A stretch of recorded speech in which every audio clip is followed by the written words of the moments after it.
protagonista, mesmo sendo o caçador mais fraco, virou o líder do grupo mais forte desse mundo. Aqui quem fala é o Neko, Kuroneko, e bora pro terceiro episódio dessa série. O anime começa com um grupo de amigos, decidindo que vão virar os maiores caçadores de tesouro do mundo quando crescerem, e conquistarem riqueza e glória, com todos se animando com a ideia, enquanto o protagonista só observava. Corta para o presente, e o nosso protagonista chamado Cry está indo em direção a um bar local, onde está ocorrendo um recrutamento. Enquanto isso, ele nos fala um pouco mais sobre o que são os caçadores de tesouro, comentando que eles são muito famosos, principalmente na capital, e que viajam pelo mundo todo explorando ruínas chamadas cofres de tesouro, arriscando a vida e enfrentando monstros chamados fantasmas, com o objetivo de conseguir tesouros que esses cofres guardam e a glória ao retornar com essas riquezas. Ele então para em uma fila de recrutamento para o clã First Step, que é um dos clãs de mais alto nível da capital.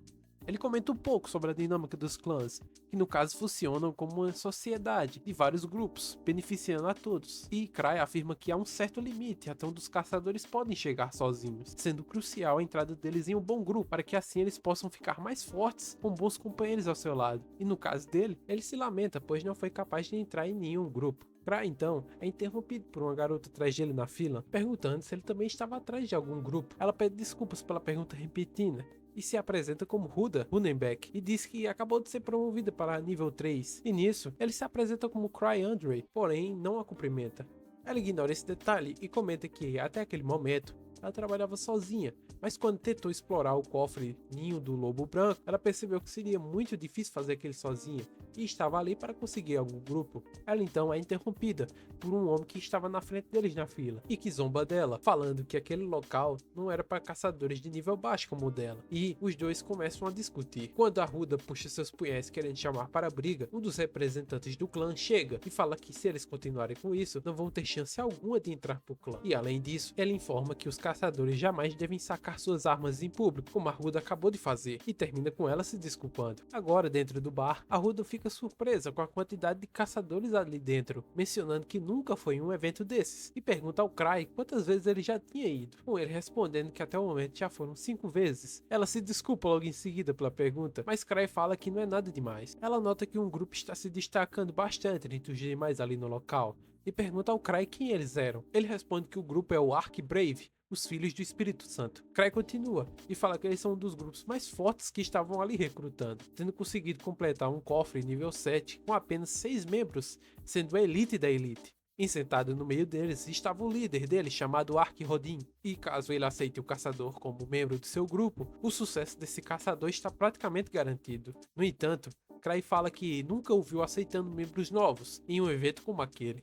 Ruda nota que a mesa ao lado da do Ark está vazia, e quando vai perguntar ao Cry de quem seria a mesa, é interrompida pelo mesmo homem de antes na fila, que agora se apresenta como Greg, e fala que aquela mesa é do grupo que criou o Fist Step, o clã Strag, ou Strange Griff, que no caso são um grupo de jovens que vieram para a capital uns anos atrás. E como todos do grupo eram muito talentosos, rapidamente se tornaram um dos maiores grupos da capital. E nisso Cry nos informa que esse grupo é um dos seus amigos de infância. Greg continua falando que o motivo para o evento estar tão cheio é porque o Strange Griff, depois de anos, finalmente está aceitando novos membros, o que atraiu muitos caçadores, principalmente caçadores solos, que vieram para entrar na melhor. Eles são interrompidos quando um aventureiro chamado Gilbert começa a chamar a atenção gritando e perguntando onde a Strag estava, já que ele foi ali para entrar na melhor e não para perder tempo com perdedores. Nisso, uma garota chamada Tina aparece, e que bela apresentação, hein, diretor? E fala para o caçador se pôr no lugar dele e ficar calado. Um dos representantes pede para ela não arrumar confusão, mas ela fala que não vai demorar nem um segundo para dar uma surra nele. Geral no local se anima para ver a luta e abre espaço para a treta rolar, enquanto os dois se posicionam para lutar. Cry, enquanto isso, fala para Ruda que era melhor eles saírem dali, senão ia sobrar para eles também essa confusão.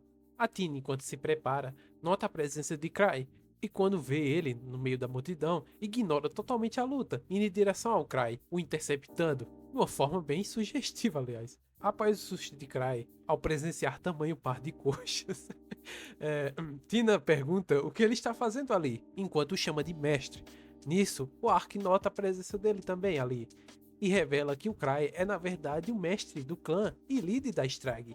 Cry então conta um pouco mais de sua história, e fala que há alguns anos, quando seu grupo havia acabado de chegar na capital, eles conseguiram finalizar alguns cofres de tesouro para iniciantes, em tempo recorde. No entanto, Cry sentia que seu nível não era nada se comparado aos outros 5 membros de seu grupo, e que para ele eram muito mais fortes, enquanto Cry se sentia um caçador extremamente comum e achava que iria acabar atrapalhando todo o grupo se continuasse com eles. Mas como ele sabia que todos os seus amigos eram muito legais, eles nunca reclamariam do nível dele.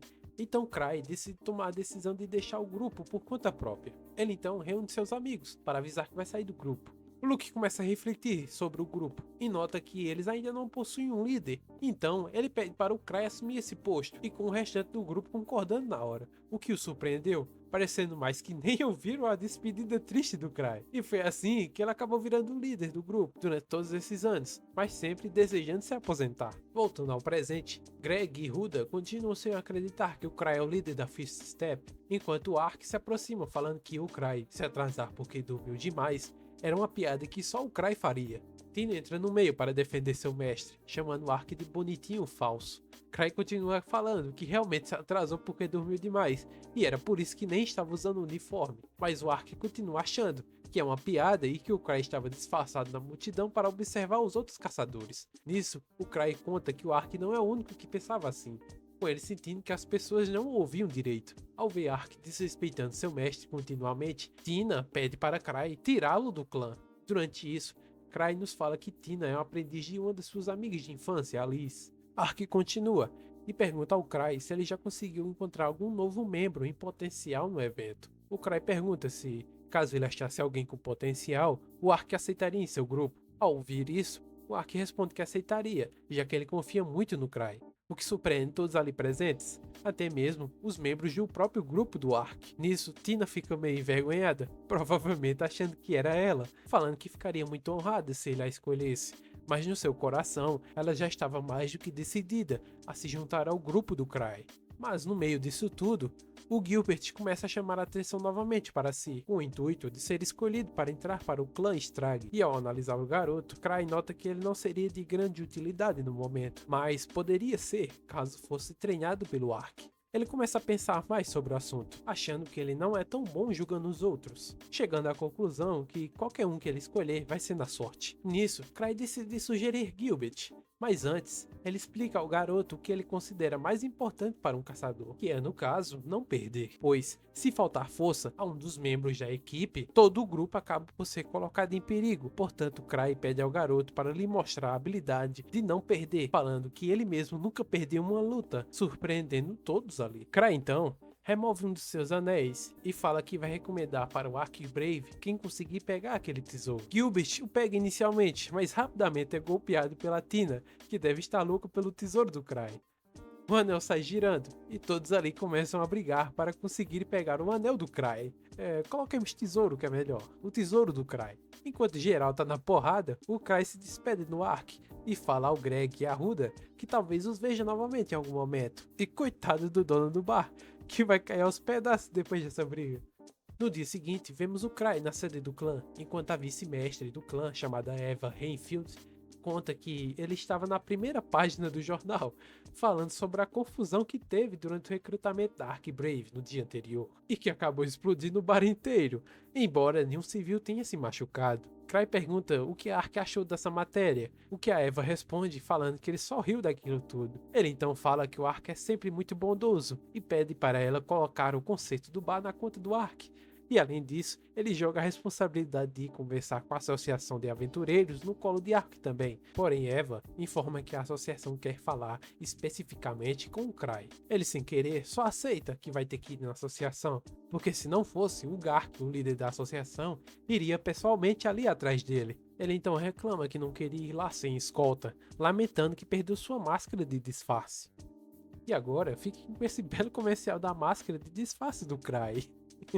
Eva fala que ninguém o atacaria a essa hora do dia, e ele só desiste e decide ir logo. Corta para o Cry se desculpando 1000 vezes com o líder da associação, falando que não queria causar problemas e não tinha sido por maldade, se certificando que nenhum civil ia se machucar. Gark pede para ele se controlar um pouco, mas Craig segue se desculpando, dizendo que apenas o prédio do bar foi destruído e que o dono era gente boa e os perdoaria. Nisso, Gark, que nem havia começado a dar bronca ainda, explica que mesmo ele não tendo recebido nenhuma reclamação oficial, o clã Fist Step precisa ser um exemplo para os outros caçadores. Portanto, o Gark diz que não pode deixá-lo sair ileso dessa. E ao ouvir isso, Cry entende que vai ter que pagar castigo, que é o nome que os caçadores dão a trabalhos que pagam muito pouco, terem prazos muito curtos ou são tão difíceis que ninguém quer fazê-los. Cry consegue convencer o Gark a deixar ele mesmo escolher o serviço e pega um de nível 3, chamado Coleta de Ossos,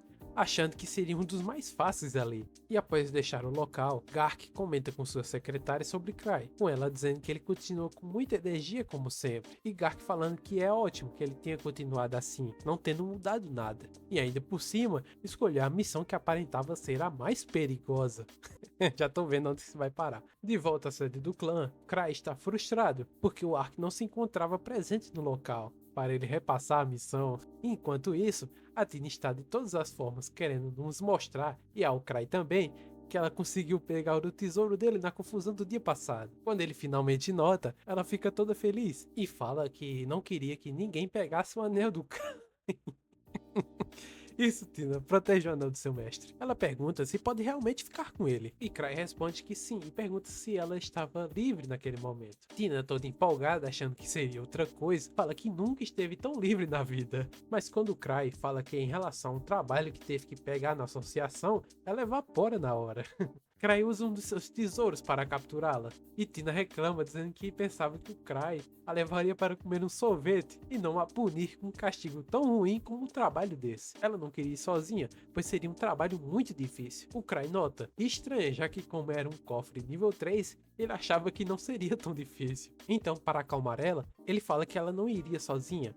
Tina inicialmente se anima, achando que o Cry estava se oferecendo para ir junto, mas rapidamente quebra a cara quando vê que o grupo que ele formou é exatamente com aquele pessoal de antes, incluindo Gilbert, com quem ela tinha brigado. Voltamos ao passado novamente, ao momento que o Cry e seus amigos chegaram pela primeira vez à Associação de Aventureiros. Ele continua desmotivado e falando que ele só seria um peso para a equipe, por mais que tenha sido a ideia dele ir ali. Os amigos falam que ele estava se preocupando demais e tomam a dianteira entrando no local, chamando a atenção de todos ali, falando que os melhores haviam acabado de chegar. Cry, meio constrangido, vai fazer a inscrição do grupo, com a atendente falando que ele teria que criar um nome, assim como um símbolo, para representá-los, e que ele deveria escolher muito bem. Enquanto os amigos estão cheios de expectativas, o Cry decide escolher um símbolo e um nome que não passa um ar de força, o que acaba decepcionando um pouco a Liz e o Luke, que questionam se aquilo era um nome legal para um grupo de heróis. O restante do grupo tem seus próprios questionamentos sobre o nome. Cry, notando a clara decepção de seus amigos, usa como desculpa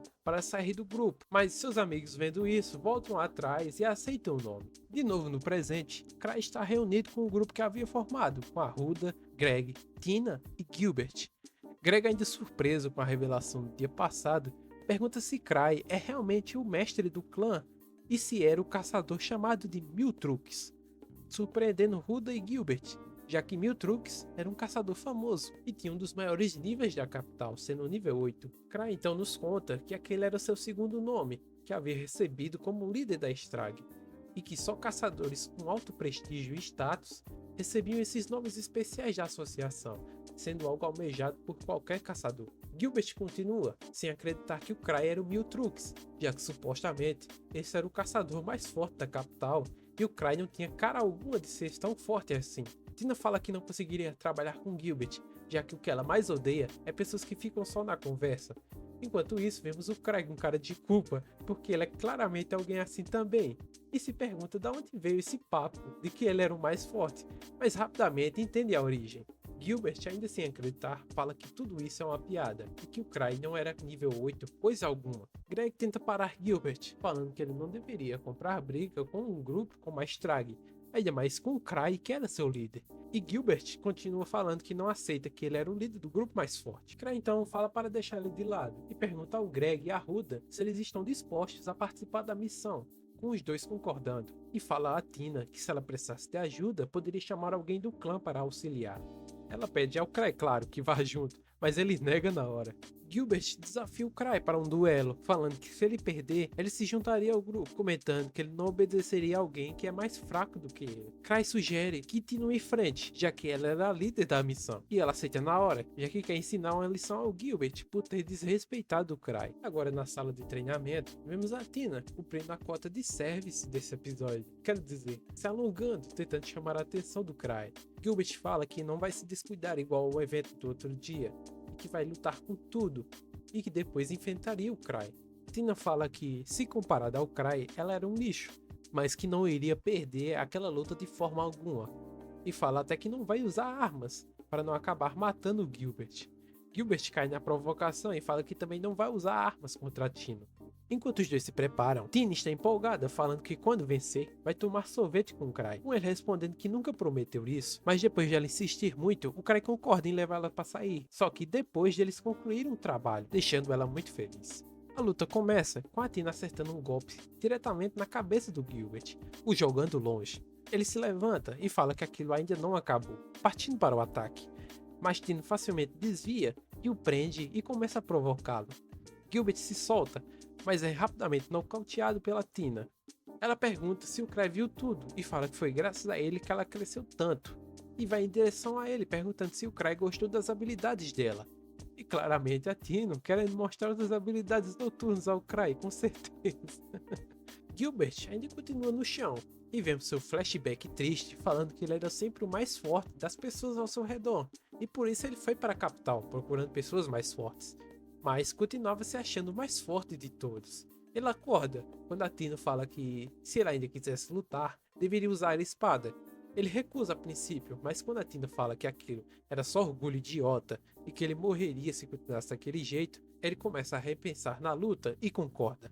Cry os interrompe, perguntando se Gilbert tinha saído de seu grupo anterior por ser forte demais, surpreendendo Gilbert, e começa a achar que Cry sabia daquilo antes mesmo de o encontrar. E quando Cry usa facilmente as habilidades de sua espada, coisa que nem o próprio Gilbert, em todo esse tempo a usando, havia conseguido, mesmo ainda sem querer aceitar, entende que o Cry é realmente o Mil Truques. Após a luta, vemos o Cry em sua sala, nos contando um pouco mais sobre o funcionamento da mana nesse mundo, que é algo natural e que está por toda parte, mesmo que não seja vista a olho nu. E comenta que os cofres do tesouro são lugares que condensam bastante mana, resultando em mundos próprios limitados, e que as regras que os regem, mesmo sendo estudadas, ainda não são totalmente compreendidas.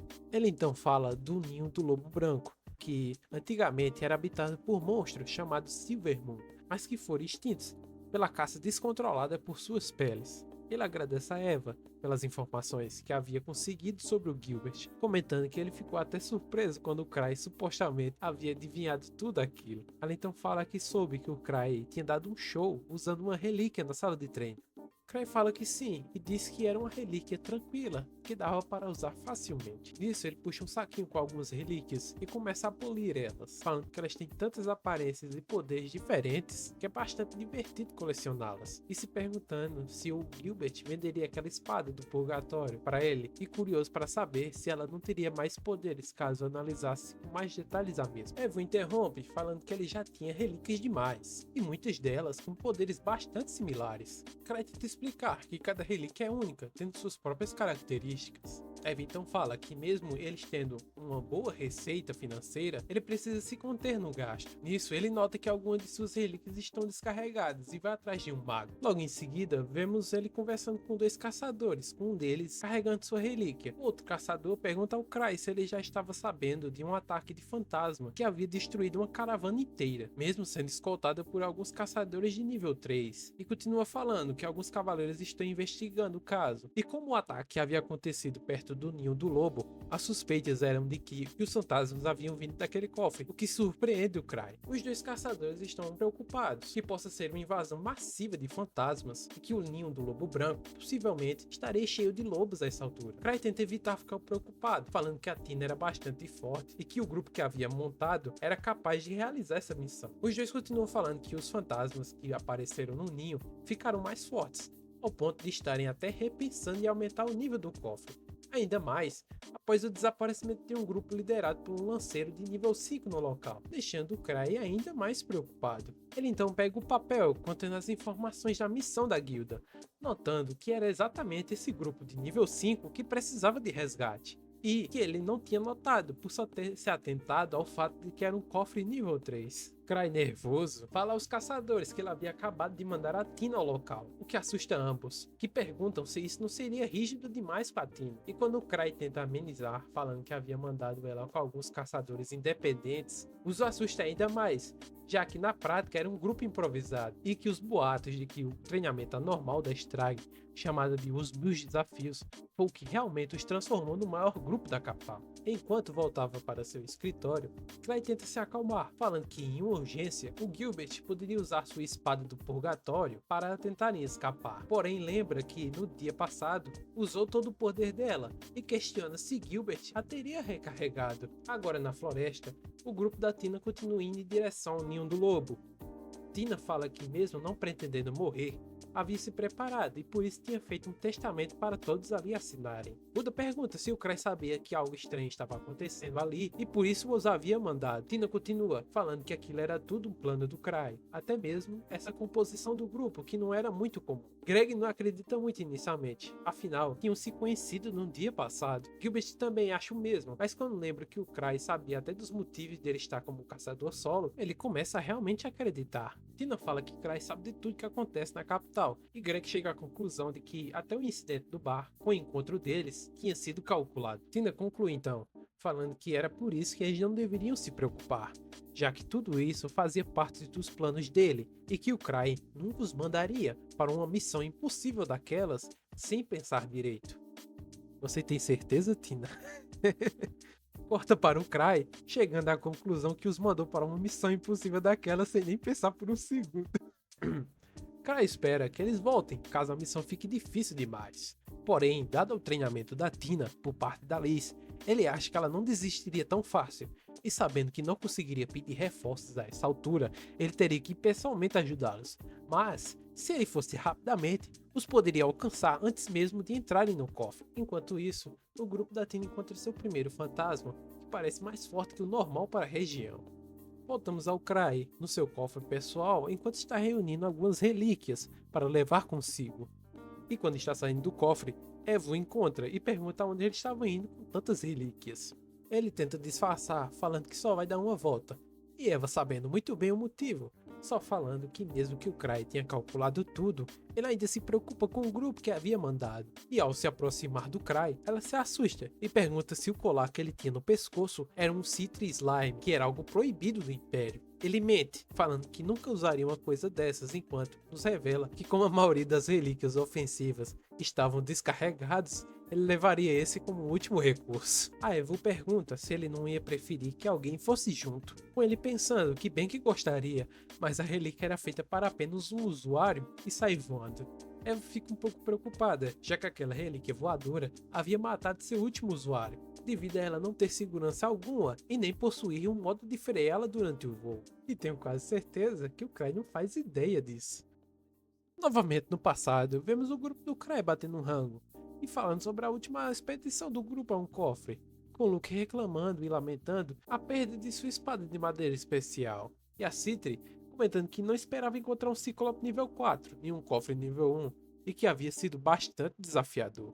Eles são interrompidos por um pinguço que não acredita e começa a caçoar deles, falando que se estão ali é por terem fugido. Nisso, a Citri e a Liz mostram a cabeça do Ciclope a ele, que se assusta com um olho gigante e dá um grito, chamando a atenção do pessoal no local. Voltamos ao presente, com um grupo da Tino, que conseguiu derrotar o monstro de antes com certo esforço. Greg pergunta por que a lâmina do purgatório de Gilbert não soltou chamas, com ele respondendo que ela estava sem mana e que ele pessoalmente não conseguiria recarregá-la.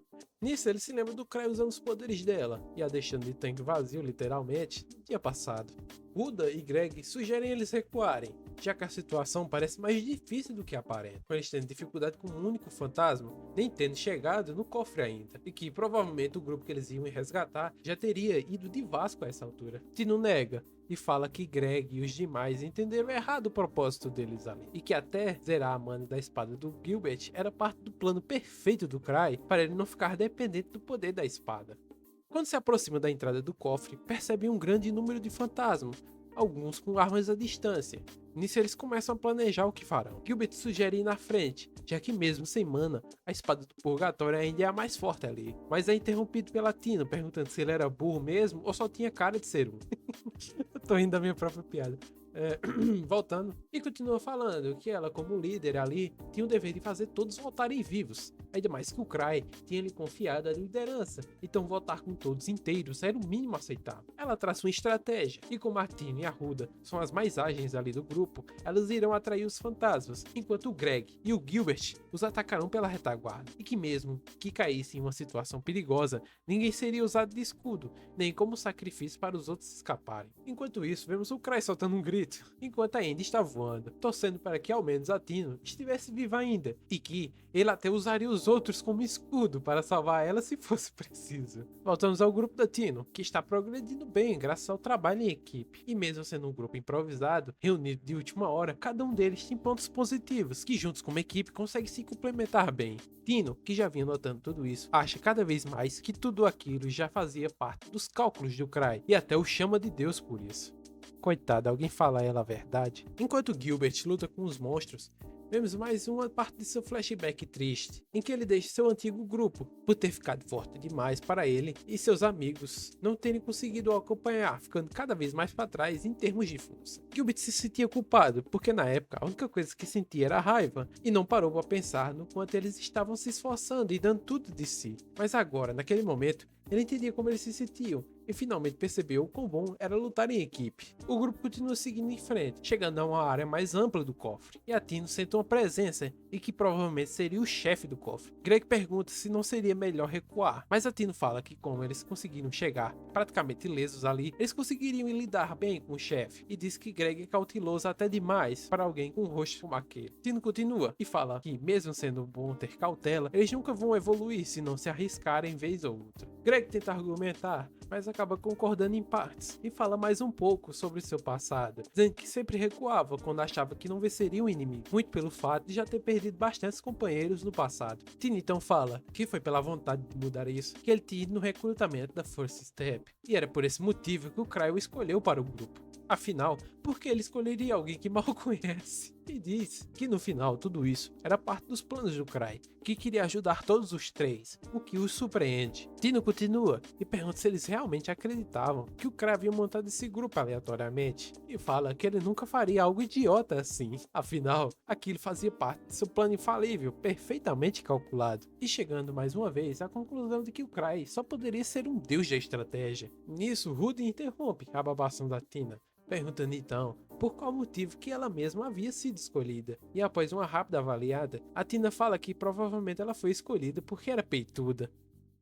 Convenhamos que é um bom motivo. Rudy, envergonhada, fica sem entender nada, enquanto geral segue em frente. Enquanto isso, vemos o Cry voando em alta velocidade e se aproximando do cofre, reclamando do criador daquele equipamento por não ter criado um bendito freio, e nisso entra no cofre sem controle. O grupo da Tino, agora enfrentando o suposto chefe, começam a traçar um plano, com a Tino falando para o Greg e o Gilbert tentarem bloquear os golpes do chefe, enquanto ela tentaria acertar um golpe na nuca do mesmo, já que ela não tinha proteção daquele local. Gilbert, com dificuldade, consegue bloquear um dos golpes, enquanto o Greg tem sua espada quebrada quando tenta bloquear o ataque do monstro, sendo salvo pela Ruda. Tino aproveita a oportunidade e usa um machado para escalar o monstro, mas ainda leva um golpe na perna momentos antes de o acertar na nuca, o matando.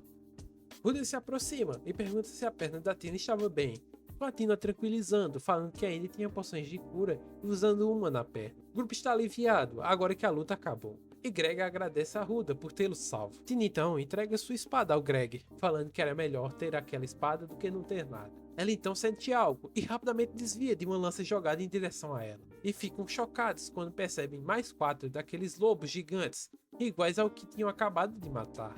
e a Tino se questiona se aquilo já não seria exagerado demais por parte do Cry. Os demais se perguntam o que fariam agora, e a Tino aponta em direção a uma passagem estreita, falando que os monstros não os perseguiriam por ali, mas é surpreendida quando um dos lobos bloqueia exatamente essa passagem. Greg e Gilbert então falam que ficariam de isca para a Tino e a Ruda escaparem. Ruda tenta negar, mas o Greg fala que isso sempre acaba acontecendo nos cofres, só que naquele dia era a vez de eles dois morrerem.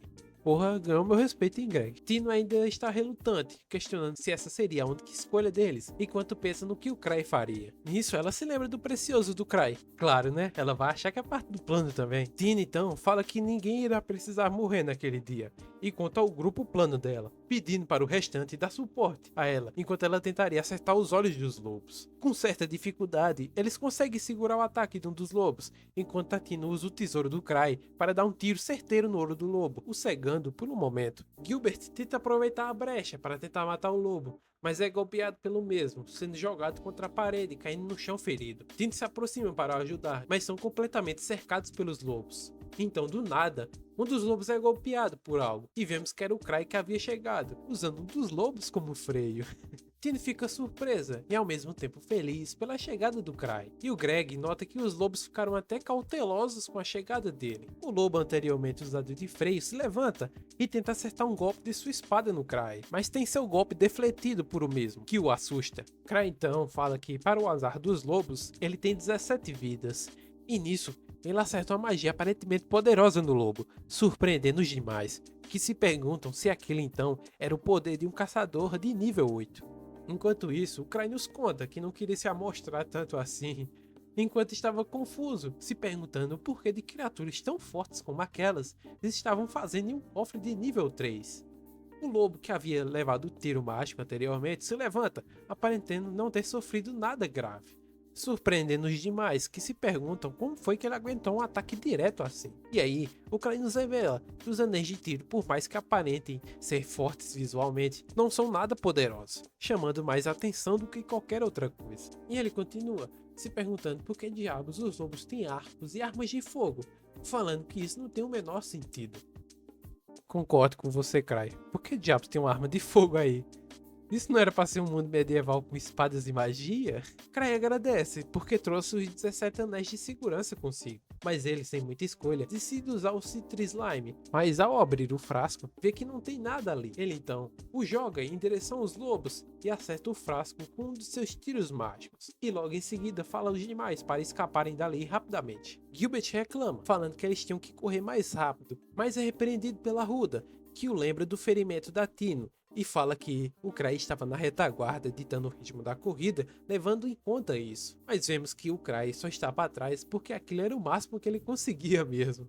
Tino fica feliz com esse gesto de bondade e relembra da primeira vez que se encontraram, quando foi salvo pelo Cry e seus amigos da Strange Griff, e que desde esse dia ela se tornou a maior fã deles, principalmente do Cry. Agora seguros, Gilbert agradece o Cry por tê-lo salvo, mesmo que no fim das contas ele não tenha feito muita coisa. Rudy então fala com o Cry, dizendo que se não fosse a Tino, eles já estariam mortos antes mesmo do Cry chegar. Cry se sentindo culpado, e com razão, né, Cry? Pede desculpas, mesmo sabendo que só isso não seria o suficiente para os problemas que acabou gerando. E fala que só de ver a Tino, nota que ela se esforçou muito, a deixando feliz ao ver isso. Ele também nota que a Tino está machucada, e ela, querendo ser cuidada pelo Cry, começa a chamar a atenção dele falando da dor na perna. E ele rapidamente cura, usando uma das suas relíquias, surpreendendo o grupo. E Cry, notando isso, nos conta que ele precisa usar relíquias para tudo que faz. Greg pergunta se com aquele último ataque do Cry, ele tinha derrotado os monstros. Mas ele responde que não, e que naquele momento era a melhor coisa a se fazer, falando que agora não era com isso que eles deveriam se preocupar, e diz para continuarem andando. E enquanto seguem pelos túneis, vemos que o Cry não faz ideia de onde estão, e nem onde é a saída daquele cofre, já que ele tinha entrado que nem um foguete desgovernado, e nem conseguiu ver por onde veio. Bom, esse foi o terceiro episódio dessa série. Caso tenham gostado, deixe o like e se inscreva no canal para mais vídeos. Se quiserem ver mais episódios ou algum outro anime, me falem aí nos comentários. Aqui quem fala é o Neko, Kuroneko, e até uma próxima.